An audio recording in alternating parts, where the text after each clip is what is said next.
Yes,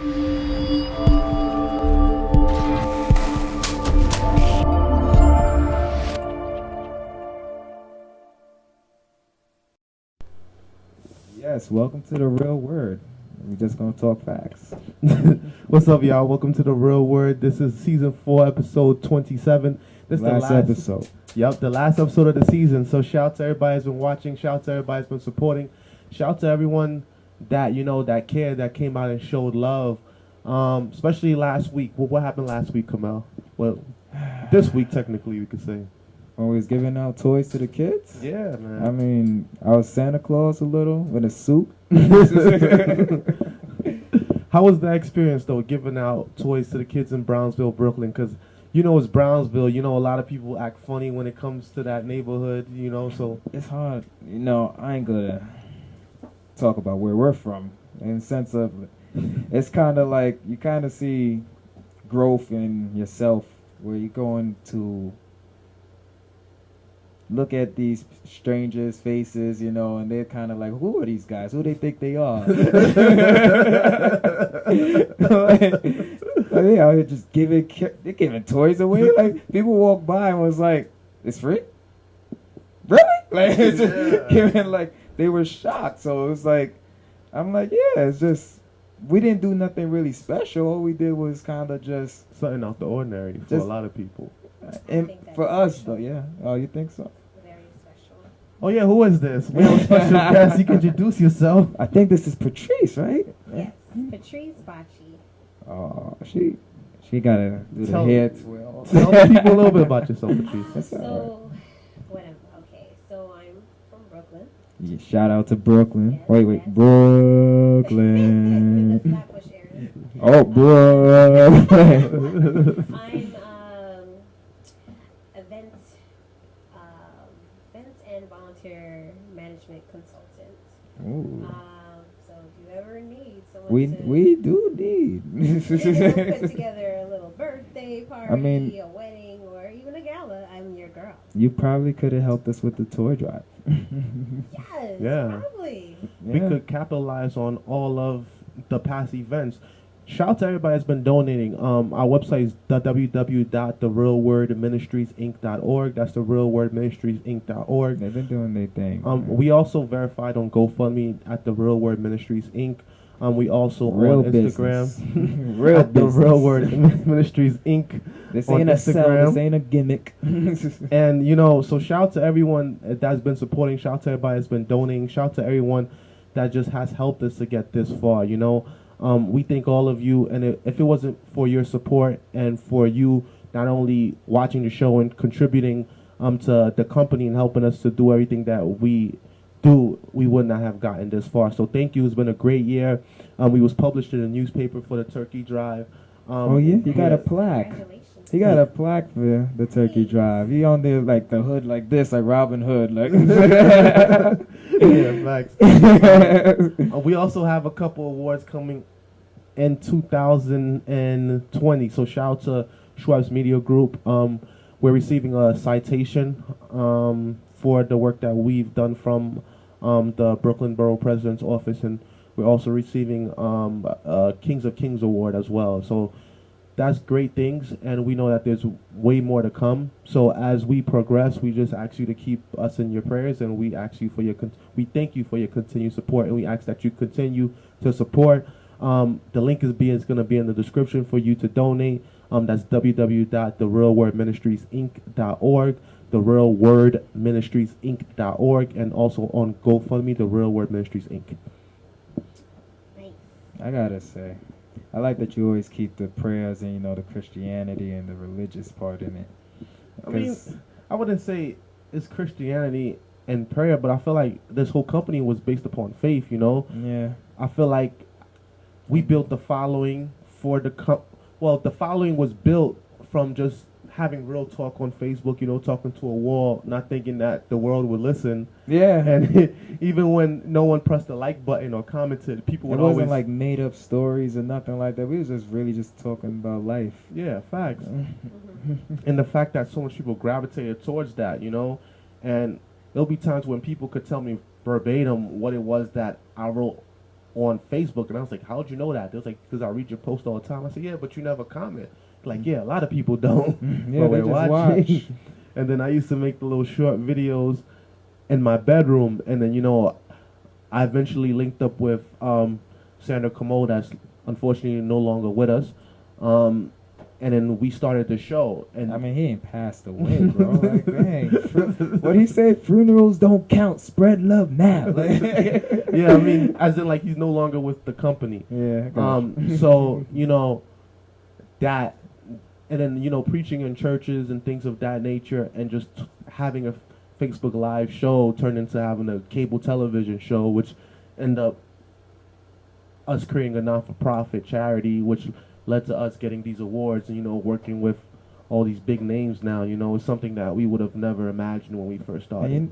I like that we kept it in the family, in the sense of we're not trying to poison the family. Like, we're trying to really do the things we're saying. We're trying to really tell y'all the truth in the aspect of, like, this is not for entertainment purposes, but it can be entertaining because we have some entertaining days. Of course. But we're trying to raise everybody's game or focus to stay on the same wavelength. Like, we gotta stay together. We have to stay. What was that episode we did? Love, law, and business. Yeah, like, we gotta stay on that path, because since kids, what? It's like I feel like I'm raising myself in a way like that was better. So it's like you kind of have to talk. Yeah, I think when we display our faults and our accomplishments publicly, then it allows us to be human, which makes other people comfortable with being human as well. Facts. Shout out to Eric Jean-Baptiste that watches us on a check-in every single week since day one. Shout out to this brother, man. That's a day one, man. He said, my goodness, you guys have gone far, capital F-A-R. Shout out to Andrew John. He said, yo, I worked with her on Wall Street. He's saying that he know you. You know he was famous? Now you famous? So shout out to Andrew John. He's been on the show as well. He said small world. Yes, sir, it is. Patrice, you popular. We gotta give you a code name or something. Like, after 110 episodes, they're gonna know each other. Just be like, all right, Pat. Yeah. So shout out to everyone that's watching. Shout out to everyone on the check-in. Shout out to everybody that's been supporting. Shout out to the secret admirers and stalkers too. You know, you guys help. You got some crushes? He said, tell Jeff I said what up. I will. So shout out to Jeff. He knows the husband too. That's family, huh? Thank you. Oh, nah. Okay. Small world for real. Oh man. So Facebook Patrice is real people, man. Yeah. So Patrice, tell the people a little bit about how you got into the business that you're in, and why do you feel like it's important working in a nonprofit sector, and, you know, helping people to, I would say, organize their businesses. Yes, so I started off as just getting into events and managing volunteers, and I think the last couple of agencies that I actually worked with kind of helped me into the position I'm in currently. So I'm a consultant for one of my agencies that's in Lower Manhattan, is Exponents or so. And I'm the fundraising and events. Started off as the fundraising and events manager, helping with their fundraising initiative. And just thought, you know, after putting together 2 galas, See, I wanted to throw a gala event. That's when everyone dressed up, looking sharp. It's so We're gonna have to do one next year, bro. Oh, yeah. We're gonna have to do one. Patrice is here with us. We just And pop bottles. Show them what black excellence really is. that Diddy type of party, man. And I want every single guest that's been on the show to pop out. If every single guest in there pop out and bring at least one other person, we're gonna have over 200 people in the room. We don't even need them to bring other people, because I feel like if we promote that type of theme, people just gonna want to come just to come, you know. Facts. it's a good time for a great cause. Mm. And it's the real word time to talk only real good things. You know? Bring that checkbook. Talk to me nice. See? Really from Brooklyn. So go ahead, Patrice. Sorry. So I've been putting on to, you know, anything from small to big events of like workshops they're like putting on trainings and cocktail parties and like I mentioned, a couple of galas under my belt. So I think having to work with small agencies and large agencies, I really love working with smaller agencies. Starting out, figuring things out. Because I think it's a great way to like make a bigger impact. Because I've noticed when working with larger agencies, they do a great job or so. But me, for my work, even though yes, there's staff and funding and larger funding, so I'm able to be more flexible, but with a smaller agency, I could take on bigger challenges and put myself out there and whatnot. I get what you're saying. It's more of a challenge, I guess. Yes. You're a girl that likes competition. I do. See? I see. I like a good challenge. I feel like that. I recently started getting back to basketball because it's a sport that me and my dad like to play. Nice. My dad always likes basketball. Even till he's 50 years old, I had to play him like 2 months ago in Jamaica. What, on the dirt road? You guys were he fit. It was concrete, but you know, it was flat. It was flatter than New York streets, I would say. So it was flat, and it was just backyard country basketball. Like, and I'm getting fouled. But in sense of like, you do it for, you know, the love of being able to push yourself, you know. Yeah. Be like, instead of taking on some easy task, let me take on a big one and accomplish something great. Wow. So I like that. So in the sense of, that's the same thing with basketball. Everyone's trying to be a great teammate, a great shooter, you know. Just trying to be great at what you're doing. So you're a real one, Patrice. You're a real one. So speaking of that, right, greatness, out of all the episodes that you've been on this season, Kimmel, which one stuck out the most to you? Or which guest stuck out the most to you? I gotta say, Frieden's, AJ, episodes with Pastor Kimon, every episodes with Fabrice. Don't forget about Fabrice. Oh, that was a the one. Classic. Fabrice with the glasses. You know, he out there EMT. Yeah. Gerlin was Block interesting. stories. That was interesting. That was just Gerlin's funny guy. You know, he's a comedian. Yeah. So he really he lives up to that. Ironically. Growing up, he was the least funny guy, but now he's a comedian. It's funny how the world works. Gerlin was a coach when we was like 16. Yeah. He was coaching. I remember he was always what is he, 2 years older than us? But Gerlin was like, if you're going to throw the football, man, you got to make sure you put your wrist in it at 18 years old. I feel like Gerlin was like an old soul forever, and now he's, you know, making jokes about it. Exactly. What's your fondest memory from your childhood, Patrice? Oh, my fun. Just threw it out there. I mean, you got to give her like an age range, you know. Because we shared childhood, Kimmel and I. We grew up together in the same neighborhood. So basically, our childhood and most of our adulthood was spent together. So we want to hear about you. Like, how was it growing up in the streets of Flatbush, like in that neighborhood?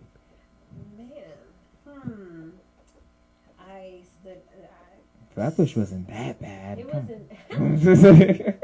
Nah, it was worse than that. No. Well, I like Flatbush. I'm from Flatbush too. For the most part, I kept trying to stay out of them first off. I was always so busy.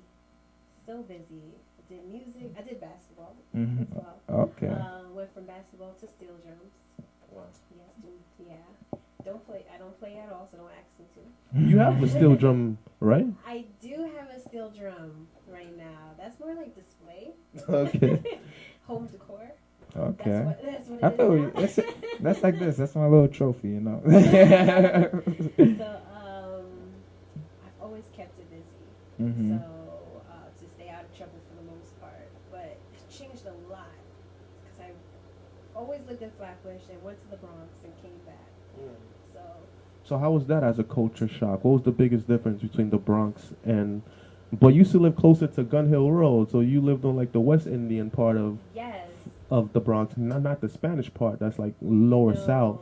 Yeah, that was so. Yes, You can I take it don't off, even bro. think it was like a cultural. Hot.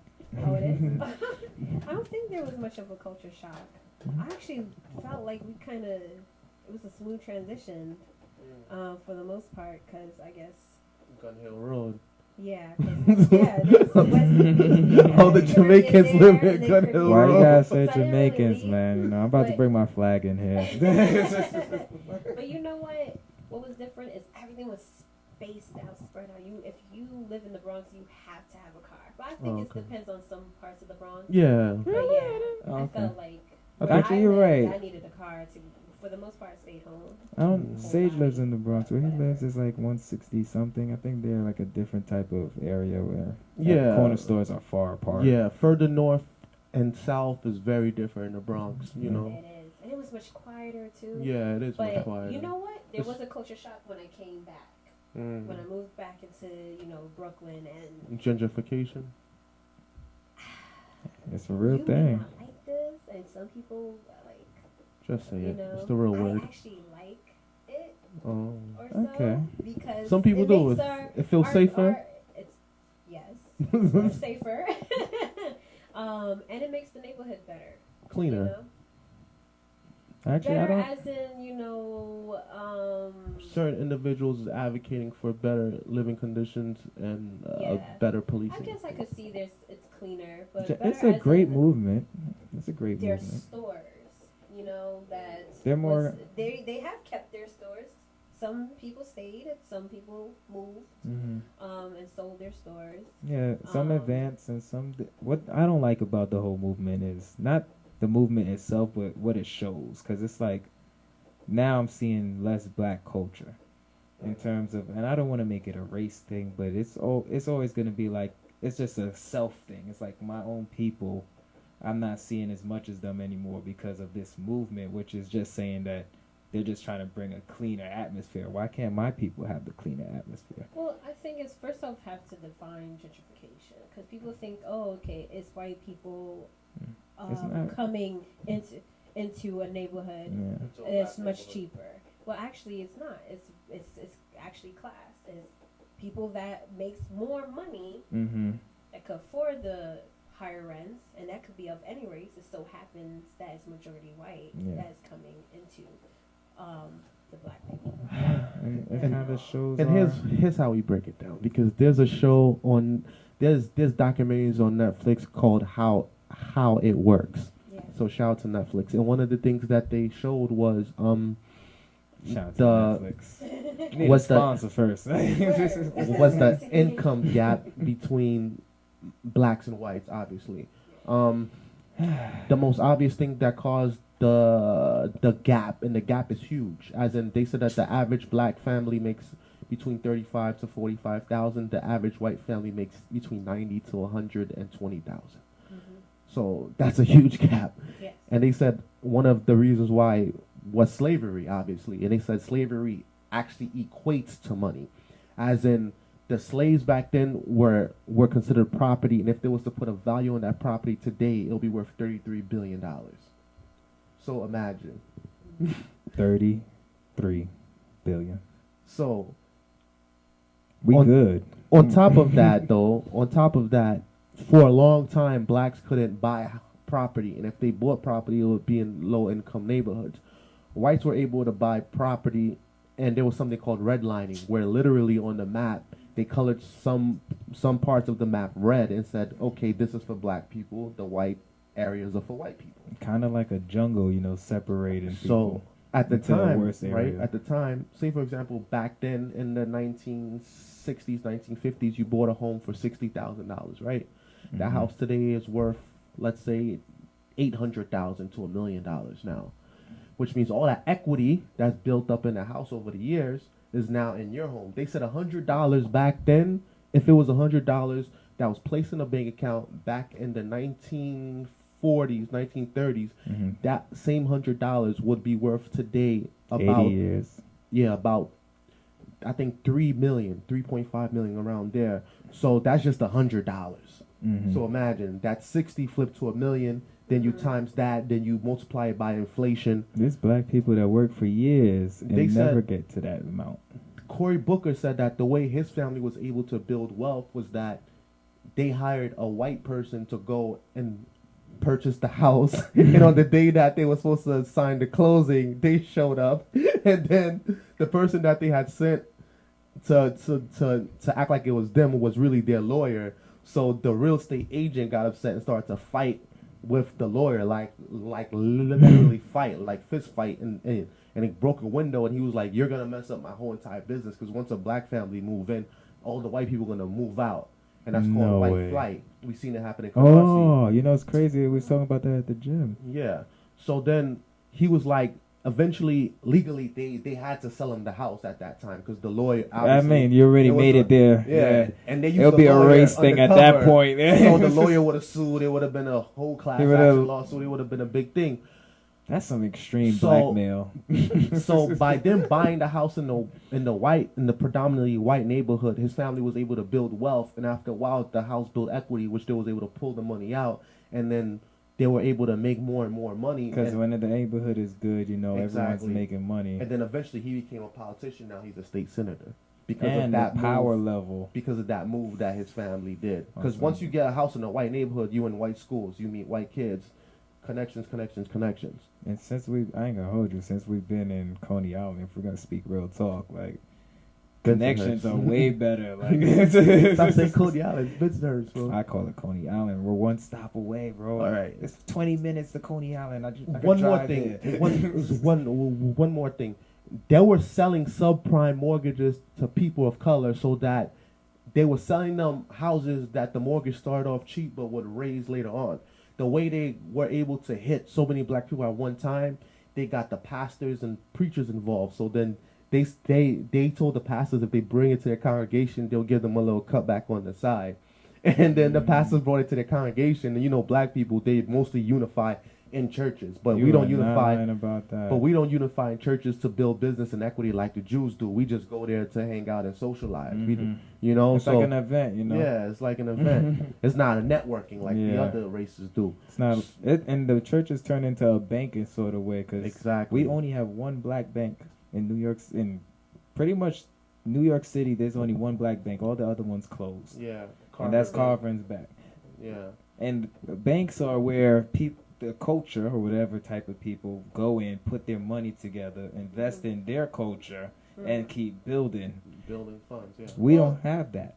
And so that's how you start implementing that. Mm-hmm. You know. We need a lot of money to start a bank.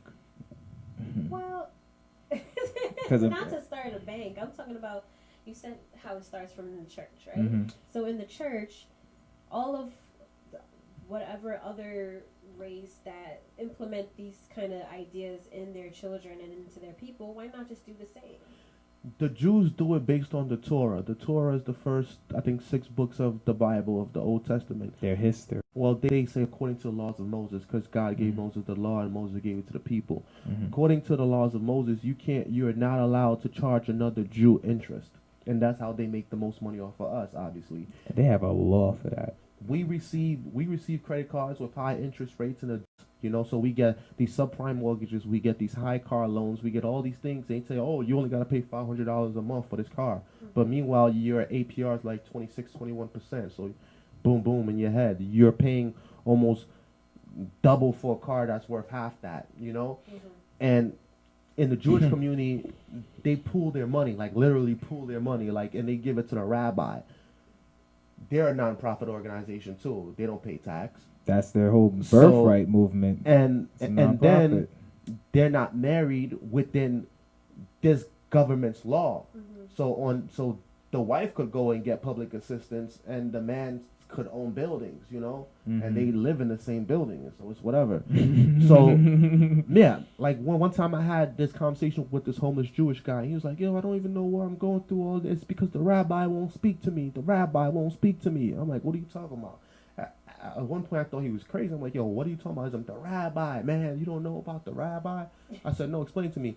He said, "Whenever a Jew need money, they go to the synagogue and they talk to the rabbi. The rabbi gives them money." And I was like, "Oh." He said, "Yeah." Then one day I was doing Uber, right? And I was driving through Crown Heights. I picked up this Jewish guy. He was a doctor. I picked him up from his practice, and we're driving. Reach a red light.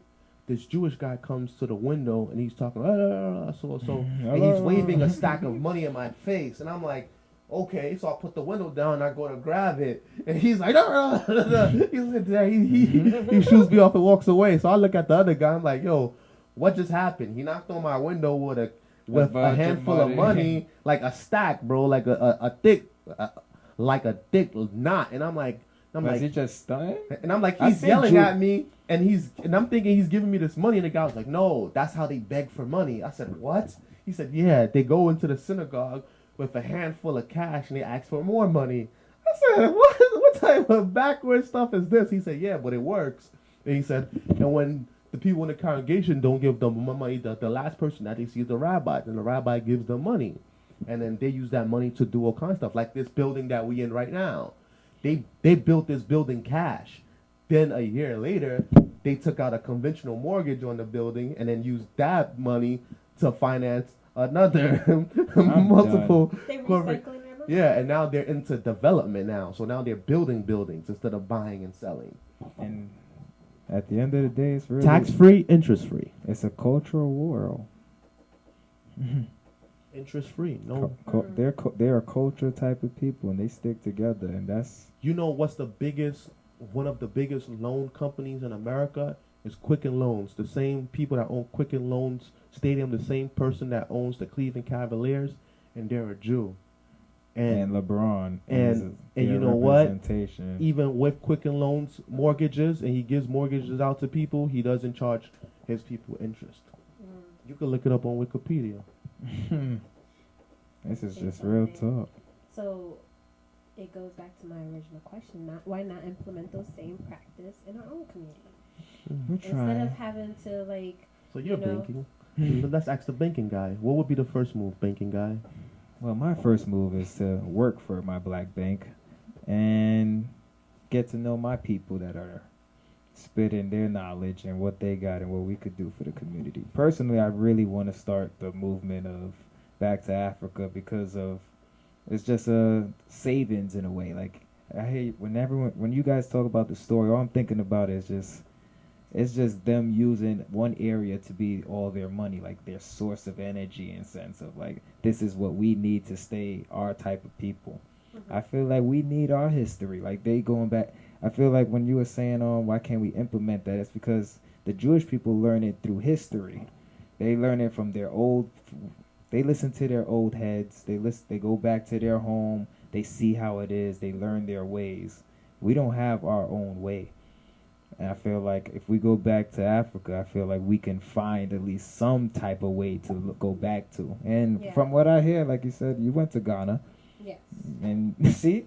It just makes people smile. But you know what? It's like if you can't get there, because it is quite expensive. Yeah.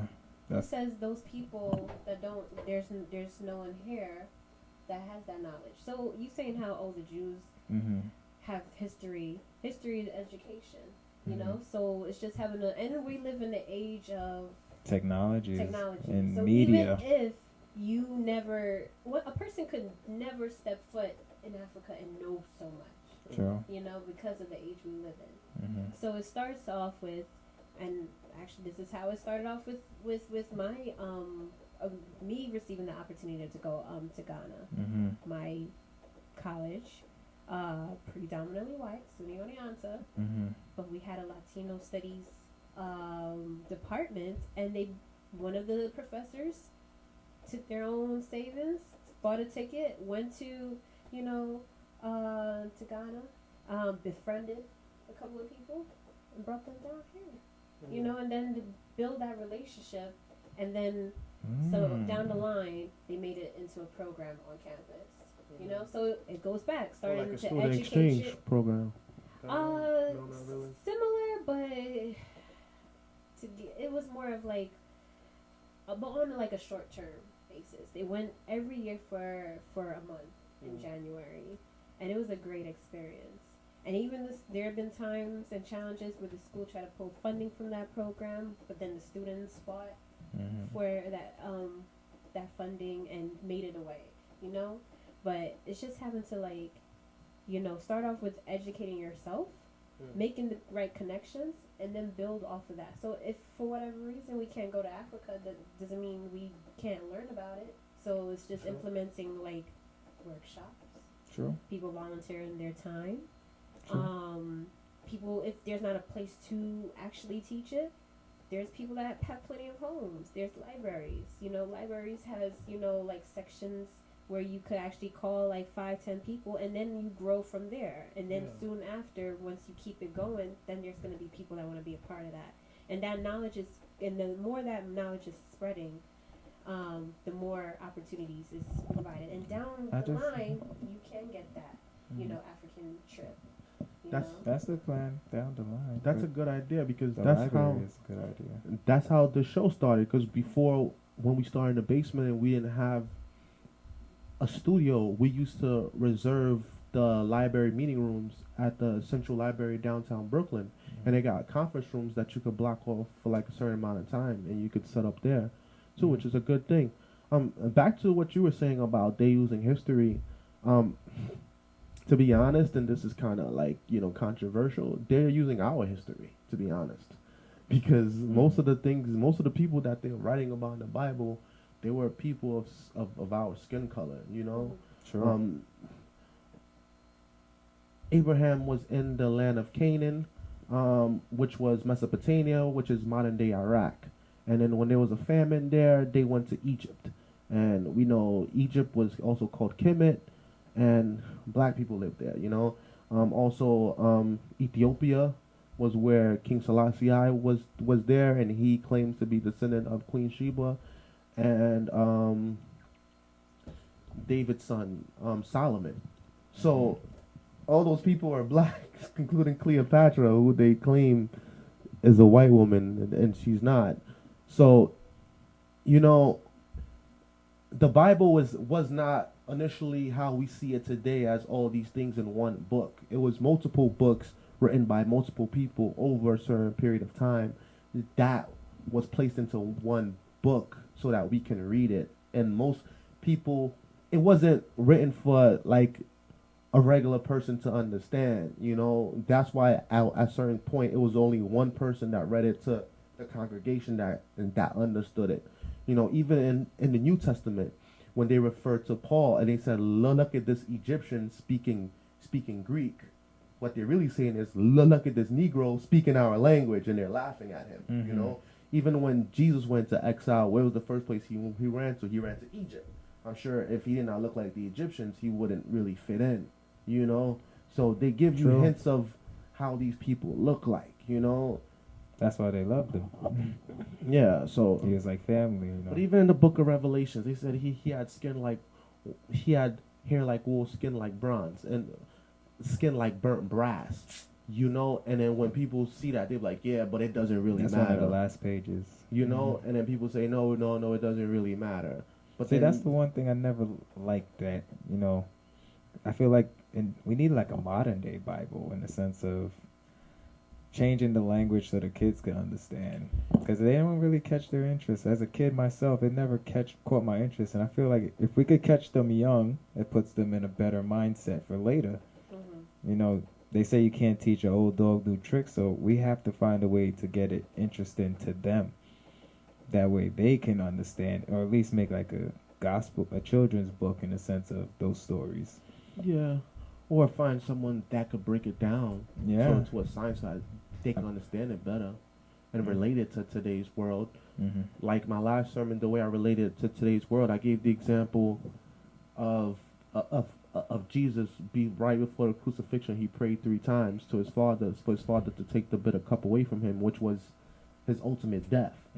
And while he went to pray, basically he took his his closest friends, his first disciples with him, and which was Peter, John, and Andrew.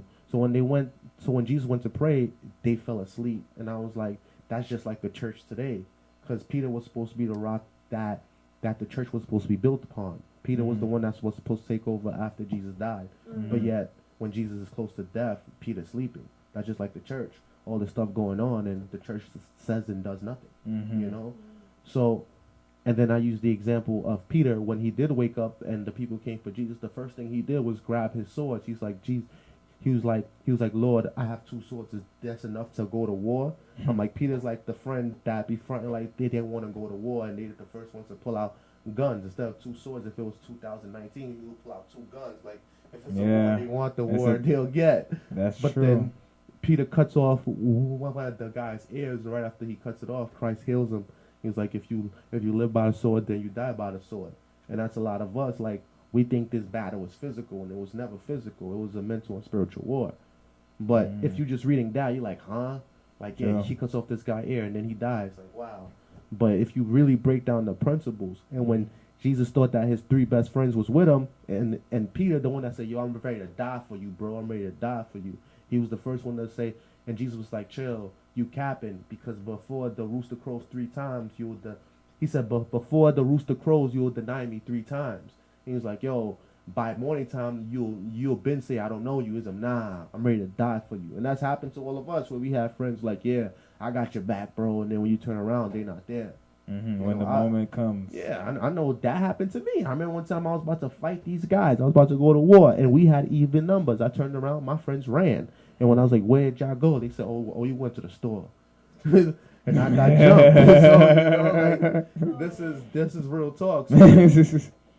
So you could apply it to everyday life if you know how to do it. You're right. You know, if you're reading it like, yo, these people are people that lived a long time ago and it has nothing to do with me, that's a lie. There's nothing new under the sun. The earth is round, right? So anything that goes back comes right back around. So that's actually what Nipsey was saying too. Nipsey was a wise guy in the sense of like real wisdom. And he was saying that, you know, the energy just goes around. He's like, so if you going through a lot of negativity, it's kind of like you need to change your energy, your own energy. Because he's like, the energy you put out is what comes back to you. Exactly. That's a fact. And even when he was about to die, it's almost like Christ. Because when the guy, like, stood over him and was about to shoot him in the head, he said, you got me. And the guy killed him. And he was immortalized after that. He became a legend, you know. They immortalized Nipsey. Now everyone knows his name. Even before, like, he became more popular in death than he was during life. That is actually very true. Yeah. And that's the same thing that happened to Biggie. Biggie was the same way. Biggie was already popular before that, but it went from like 1 million an album, and he sold like billions. Like, and everyone was flying over to Cali after the death of Nipsey, and they sold out his store, and and orders were backed up. I remember I flew out to Cali while he was still alive, trying to meet him, you know. And when I heard that he died, I looked at my phone because they sent the request through iPhone through everybody. I'm like, wow, and I cried, like it hurt, you know. I was like, damn, because I didn't get to meet him. Bro, a lot of stuff that I did, a lot of stuff I'm doing right now, I was influenced by him. And that's real talk, you know. So to see one of my mentors or one of my idols, you know, go away without me meeting them in the flesh, like that hurt to me, you know. Like I felt that pain, and then I looked at it as myself, like, wow, I'm doing a lot of the similar things that he's doing. Like, how do they feel about me? You understand? I hear you on that.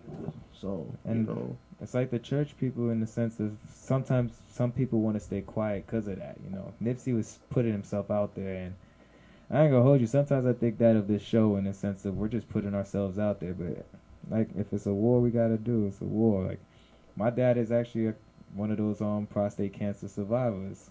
So he actually has a video that I've been meaning to put out, but in a sense of like knowing what Nipsey was doing in terms of trying to let people know that, you know, the cancer is not really a death sentence or so on and so forth. There's people who survived it. I think what was it, Nipsey grandfather?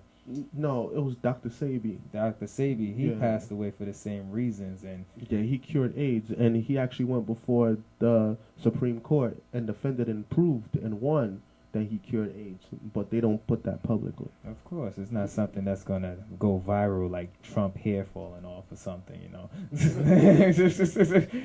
Like, but the same thing is like, you know, spitting that knowledge. I ain't gonna hold you. I had to see Fab the other day. He was in Manhattan, and I went there with my fiance, and we was close up to the point where, you know, it's like one, two, I'll say like 2 rows of people, because it's just, he was at like a regular bar in the sense of one of those club bars. He was just by the DJ booth, so everyone could just walk up and see him.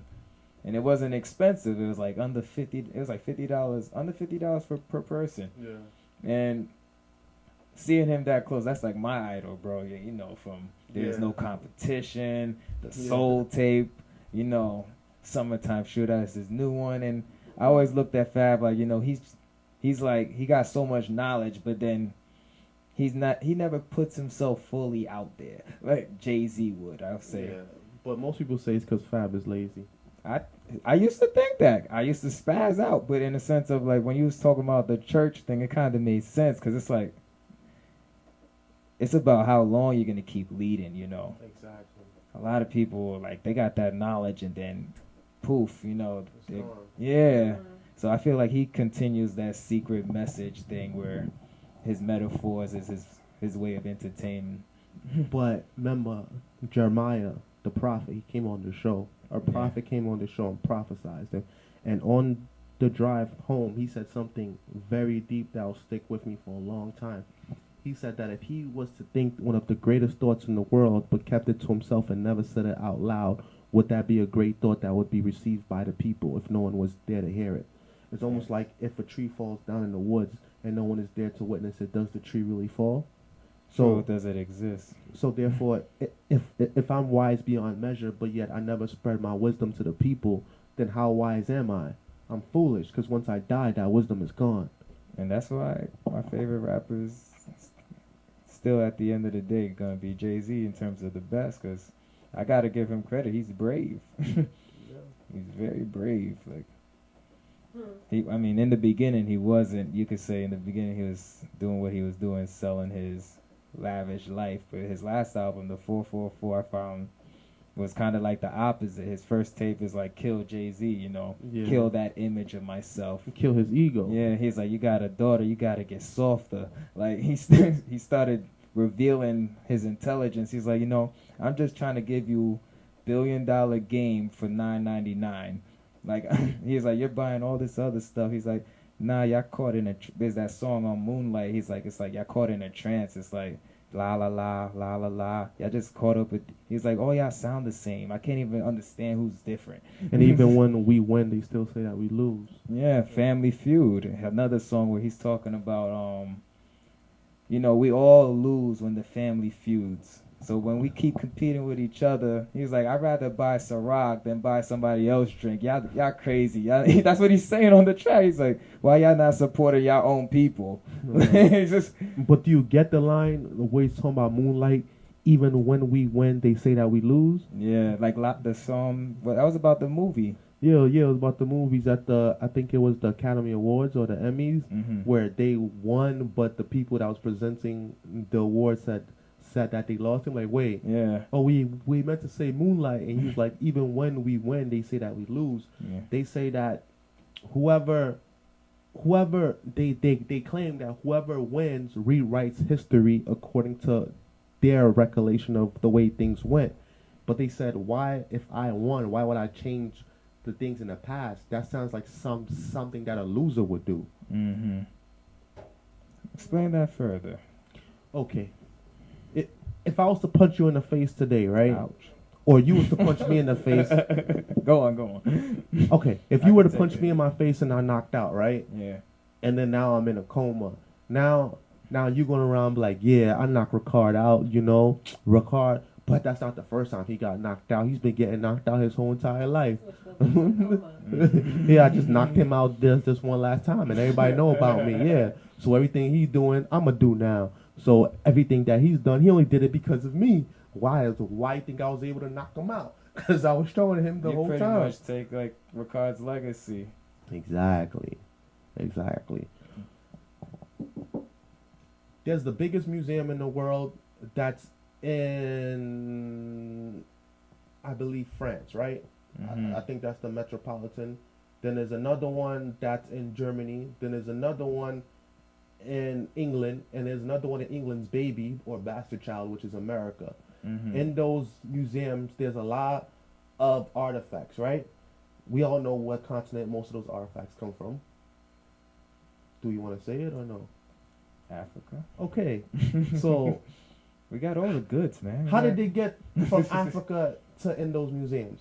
A perfect example is in Black Panther when the guy comes, when Killmonger goes into the that movie is a museum, very powerful and then movie. he's like, "Oh, that is nice," and they're like, "Yeah, it's from so and so." No, it's not. It's from so and so. She's like, "How do you know it's because you stole it from my ancestors?" Every time there's war or every time there's conflict within a place, they rob the place and they steal stuff. When they steal stuff, they put it up for display so the world can see what they stole, and they call those places museums. And then they charge other people to come there and look at them. True. And they keep the money You within don't think themselves. it's like, okay. 'Cause Sometimes they rent stuff out, yeah, but most of the time it's stuff not that's the rent, but they would make prototypes and other, like the original They'll piece would stay within its original place. They'll clone and then it. clone it for other places. And tell them that it's real. sometimes. But even after the war in Iraq, they stole a lot of ancient artifacts from Iraq, and Iraq is asking for them back right now. Even the crown jewels that are in England, a lot of those jewels were stolen from other countries, and there's other countries that's making claims to those jewels that's asking for them back. And do you think any of them are getting those things back? Nope. You gotta catch me if you can. That's what they thinking. What you think, Patrice? It sounds like you want to say something. No, because I'm making the connection of all the points you're making, and it sounds like, okay, if you have an idea or have of any sort, whether it's a product or a service, it's going to be stolen. Some way or another. Your goods, pretty much. It's going to be taken, or it's going to be copied, and like music. Yeah, there's a lot of stuff that's going to. Like we was talking about earlier, who has all the talent? Now, who runs all the labels? I ain't gonna say he's a Jew. To fix that, what I think is, you have an idea. Don't waste time talking about it. Make sure you get it started. Say no more. Patent and don't sell out, right? I wanted to ask: are you engaged or married? Or? I'm getting out. I'm married. Oh, okay. There's 2 rings on here. Oh. That was a signal to all the people watching. Yeah.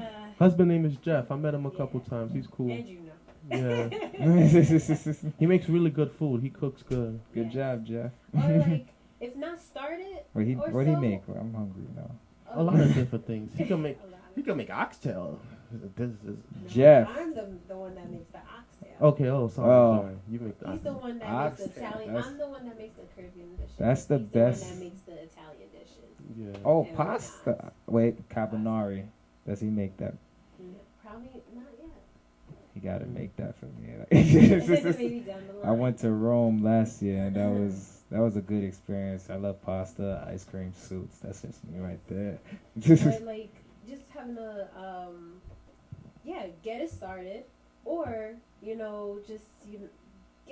just having to get it started and all that. And especially in those times, there's no way. I think it was the reason why it was so easy to take it was because there was no records of it. Yeah. Nowadays, in the world of technology, you could claim everything. There's patents, Boom. or get it started. And there's so much different ways to record everything. Have you ever heard of when they wanted to steal certain things, they burned down the patent offices? Because a lot of patents back in the days were held at post offices, and they would just burn them down. I mean, they burned down a whole town, Wall Street, but nowadays, Tulsa, Oklahoma. When it's on the internet, that's there forever. True. I mean, I'm still waiting on my patent. I trademarked the logo. I'm still waiting on my patent. Yeah, I'm literally still waiting on my patent. He's like, they just it was a joke. They trying to hold me back. You're trying to hold me back, man. I'm trying to get that. It sounds like, these are good things to remember, but use this as a motivation of hey, don't. This is where we went through to get things started or to keep things going. So it's just having to learn. Hey, now is our time. I think this age, and you probably guys heard this, but this age is the best age of all.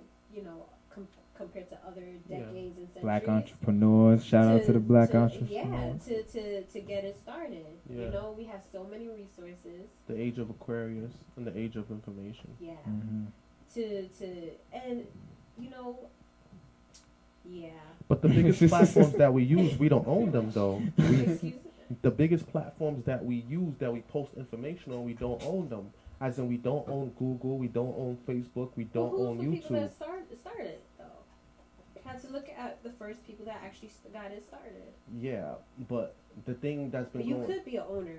There's stock. yeah, Holy there's stocks, cow. but not a majority owner, because I don't think we have enough money to buy a majority share of Google or Facebook. That's gonna be a lot. And there's people that donate these shares too. True. You know. True, So. but not a controlling share. That's 51%. I mean, of I don't course think not. nowadays. Not I that don't much. even think there's one person that controls. I guess it depends. Like if you're like That's true. owner There's of never. Facebook Yeah, and Facebook. whatnot, Nah, he was but it's smart still to a do team. that. It's still you a know? team. But Yeah. all everywhere else, depending on how much you could put in, is the amount of share. People, it's not permanent, you know. And I Mhm. think that's, you know, something that people should like think of. It's not permanent. There's gonna always be an opportunity to get a piece of the pie. It really depends on how much you want it, you know. And there's different ways to get it. If you don't have the actual funds to pay for it, there's always someone you know that knows someone that can invest in you in getting that. But here's the thing, though, right? And we can speak realistically. If this was a race, there's people that's started at least 200 years ahead of us, and they said the only way that we could really catch up is if we got a boost, which is the reparations. And a lot of people arguing, should people of color get reparations or not? Because that's the only way we're gonna close that gap of I want my 40,000 acres and a to mule. 100,000, because that's a $60,000 gap, you know. So some people are saying it would only make sense to give us reparations. Then other people like, reparations in what form and how much should we give them if we're giving them cash? Okay, so all right, 33 that's billion. definitely a whole nother conversation. But No, I'm asking you to Yeah. close out. Like, No, to what? close out. I think it goes back to how much of that. Like I think that's why we haven't gotten it, because there's no actual set number, and I feel like Somebody needs to pick a somebody number. has to pick a number, and is it ever going to be enough? And that you know, means that that's why you implement things now, like programs to, you know, there's Obamacare, there's programs like for educational programs for people of color, there's black entrepreneurship programs. It's like, not saying that, oh, this make things better, but for now, It helps. take advantage of what's being, you know, what's The happening strategies now, whatever. you know, yeah. there's things available, but I think I don't think there's gonna ever be a number. There's never gonna be a set number to for anyone, to like agree to, you know. what you were But- saying is that we would need someone to request amount. As in, I feel like we would need a leader, like someone at the forefront that would go before, because this would have to be something that they would have to either go before the Supreme Court Yeah. or before the United Nations. Yeah. And eventually, basically, it's going to have to be a lawsuit. It's Yeah. going to have to be a lawsuit. And It's in gonna order have to go to war, and- because law is the war, pretty much. in order for it to be a lawsuit, we must establish ourselves as an individual entity within the United States, similar to what the Native Americans did. Because not just anyone Yeah, could go but I up think there. that's where we're like struggling to actually be that united. Why do we need? First of all, We why do need we a have to leader. like decide on one person when it could just be a group of people? Like Yes, it's a- easier to have that one voice, but I think it actually starts with that group of people of support your black nonprofits, support your programs, support, and I think once you have that unity, that's where now you're planting that seed of that. That's why other races do so well, because they have that unity. They have know? something called ADOS, the ancient descendants of slaves. They're the ones that's pushing that movement, the reparation movements. But then there's some people that say that Okay, so what about people from the West Indies? They were slaves. What about Yeah. these people? What about those It's gonna people? be an ongoing. So It sounds like, and I think that's why it hasn't happened We yet. all the It's gonna be same an people. I don't like the ongoing. divided Yeah, part. there's that division, and you know what? There are people that are even our own create that division. That's why you need to take away. Who cares if you're Jamaican, Haitian, Yeah. or whatever? We're one people. I'm sure there's different kind of the Jewish world. Of course. There's different kind of Different types of classes, families. That's what different they type call of it. families Yeah. by names or whatever the Yeah. case is.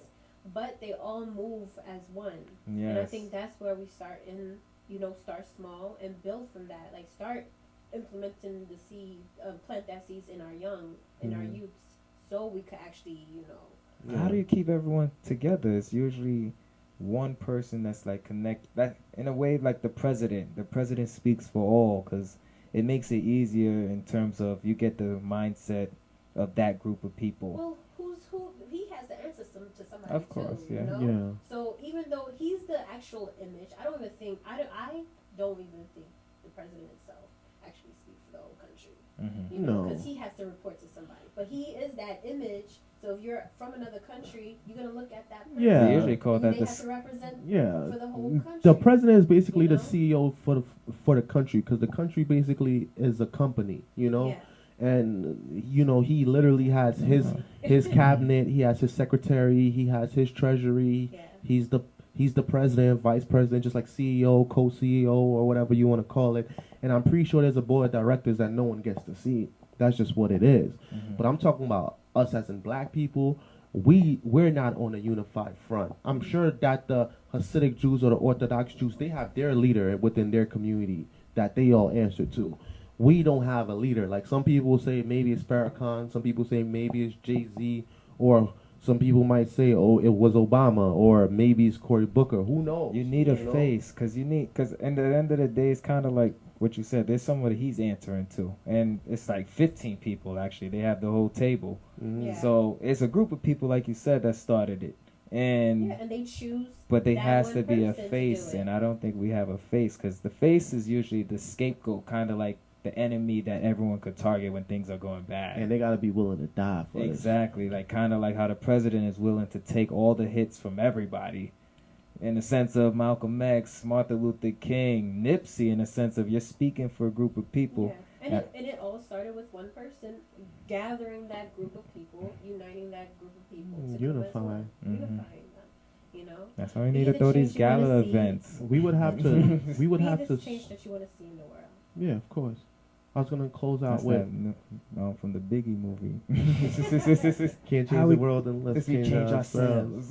We would have to sue America in Supreme Court. Then we would have to sue the world and the United Nations Court. We're gonna have to cut out And- some parts in this episode. And for some people that was realistically, and for some people that said that never happened before, then you got to research World War I and World War II, because after that, there was a League of Nations that sat down in court and they sued Germany to pay back the Jews for the Holocaust, and even the Japanese, they received a sorry from Obama. He went over there and said sorry for dropping this bomb on you guys during Hiroshima, you know. And respect too. yeah, it was out of respect. He went to say sorry. So we see all these people getting reparations, but the black man. Why? Because they owe us so much, and no one really wants to cut that check. And nobody wants to stand up and ask for that much because it puts such a big target on your back from an entire culture. And their response is, if we give all these black people money, they probably won't know what to do with it. They're probably gonna do drugs and go crazy. That's their way of looking at it because they know our crime rate is so bad. But we can say because of crimes, we There's only crime have because we don't have money. exactly. We're having crime because there's no money. You guys have money and they all have less crime. That's just proof right there. Like just Different colors, I guess. because if you put somebody in the jungle, and in terms of he got to eat to survive, Kill or they be see one killed. apple, they're gonna fight. Like that's it. Kill or be killed. Yeah. But the wealth disparity is so bad, man. $60,000. That's like the salary of two people, if you look at it. There was a point where people was living off for $30,000 a year, and Average people in Staten Island make $70,000 a year. Manhattan 69,000. And when you go to these places, you don't see our faces. And now Brooklyn is going to increase, but it's not going to be our faces because we don't got money. We can't keep up in this battle because they haven't paid us back. They haven't gave us a fair chance to start the race. Yeah, that's a fact. So to get anything, to take that first step, you think we need money? To start a company, you need money. And I mean, not just in terms of individually. I'm thinking like, Collectively? Yeah. So what? We would have our own individual country? We would start a country? We need, or at least give us the money first. And I mean, we need to have an area that is our area. I think it starts with education. You know, we have a history of when we do get money, Mm-hmm. kind of Give it back to them. splurge. I feel like we You give it know? right back to them. Exactly, instead of investing in ourselves. Yeah. DJ Vlad said something. He was like how that black people should get reparations in the form of free education, and then they said, why would you say that? I would say, if anything, if I had to choose education over money, I would say education. But because it's education that's what's going to build your money. Mm-hmm. You know, build. In terms of grow your money. Teaching how to save in a sense. Yeah, they don't sing. They don't teach that at all. You ain't lying. That's why I even went into banking. Exactly. They don't teach that in school, so it would make no sense to get reparations in the form of a college education because there's a lot of life skills that you don't learn in college. Yeah, and unless I think my reason of learning how to, learn about financing and managing my own money is because I want to buy a house. You know, there's that motivation. You have a different interest. You know, like at first we started with, hey, we want to buy a house and get like a picket fence, but I'm like, wait, I don't need to do that right away. I could get a multifamily, get rent, and then live off of that. Look and at you, you woke sister. Off of that. Yeah, residual income. And then have my houses by my house. Yeah. Because it's not going to be a loan after a while.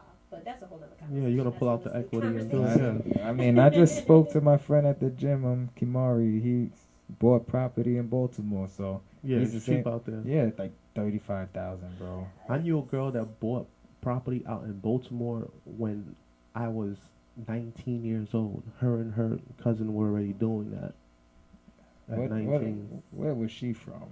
She was from East New York, and she was I met her at Bays R Us. Then she left to go work at Starbucks, you know, and then she used to always tell me about this house over the years. Like she used to always tell me about it, and then later on in life we started, I guess, quote unquote dating.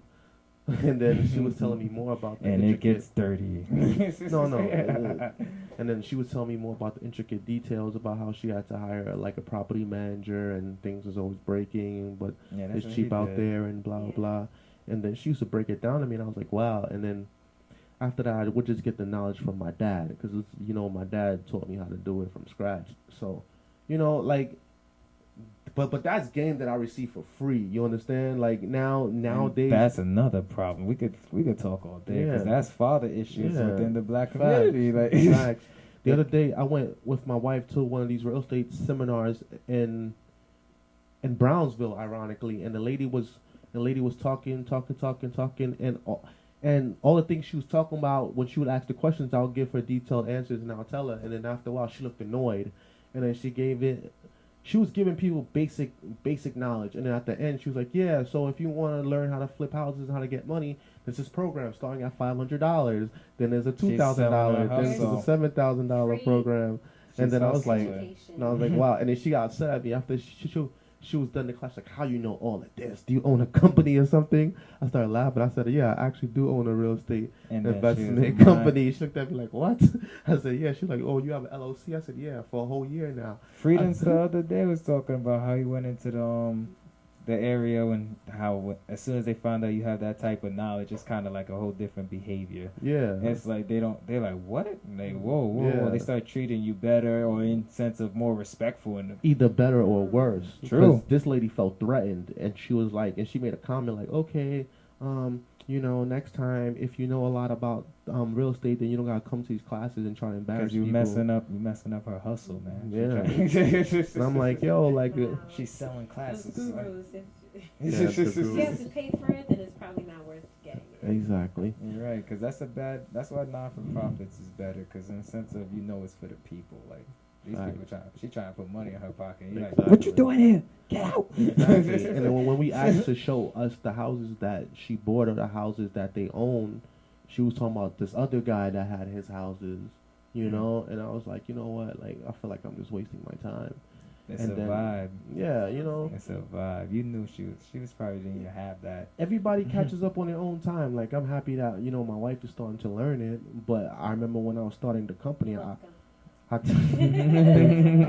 remember when I was starting these two companies, like the Real Word Reality and the Real Word Ministries Incorporated, like, she didn't really understand. I was like, all right, like, you got to put it on paper for people to take you legitimately in the first place.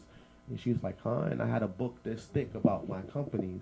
And she was like, you own the companies? I said, yeah. She was like, stop playing, Rickard. You always think you know everything. I said, okay, cool. And I said, go look in the bookshelf. You'll see a book with my company's name on it and the company stamp. She was like, oh, so what's this? I said, it's a real estate investment company. She was like, really? You own a real estate and investment company? How do you own real estate and investment? I said, well, I've been banking with Chase for the last 10 years. And if you look at my financial statements and they offer me loans, so I might as well go and do a LLC. And then I started a non-for-profit. And while going to non-for-profit meetings, I actually met the lady that owns the publications that does the LLCs. She's the one that's giving us the award next year. And she's like, what? And she's like, what do you be doing? I said, I don't know. I just talk and people listen. Yeah, when it starts with a mindset, and Yeah. like she says, it starts with the And movement. almost everything we said we was going to do, we did. I know. Nice, congrats. Thank you. Well, I guess, guys, that closes out 2019. It's been a great year. I think we gave them an extra time and everything. Yeah, we did, you know. We went about an hour. But shout out to everybody that's been supporting throughout the year. Shout out to everyone that has helped us to get this far. Shout out to everybody that kept us in your prayers. The goal is still to raise $1 million. You know, we've raised a couple thousand over the years, but, you know, we still going for... Matter of fact, we're not going for $1 million anymore. We're going for 100 million, you know? Because if we go for 100 million, we can at least get 1 million, you know? So... We're gonna do the change, you know, and this is real life happening in real time. We are real people that you know that represents the real word. And we're not trying to sell you some. No, we're not trying to facade, sell you anything. We're just trying to give you hope, reason, and understanding. You know, the same. Give you young guys some game. We're trying to crack the matrix so that we no longer live in their reality, but we create the new reality, which depicts our people in a more positive light. Kings and queens. It's almost like the light that we gave the people in Brownsville, right? Something that they never seen happen. That was now they could believe it could happen. That was produced by people that look like them. Mm-hmm. So there you go, people. This is the real word. You can invest in it if you like. It's www.therealwordministries Inc. That's www.therealwordministriesinc.org. You can see everything that we've done, everything that we will do, and we'll do even more with your help. So we close out with a prayer. Anyone wants to do it, or? Patrice is the new guest. She has to do it. Oh man. Okay. Okay. I mean, you Your ain't talking closing to a prayer. stranger. You talking to your guy upstairs, you know? Oh man. Oh, Okay. man. That's the last prayer for the year. Moment of Yes. silence. Patrice, Well, no pressure. thank you, God, for looking over us, having given us a great year. I know that you're going to bless us with a great start of the new upcoming year, and continue to bless us. Bless this agency. Bless the people that watch.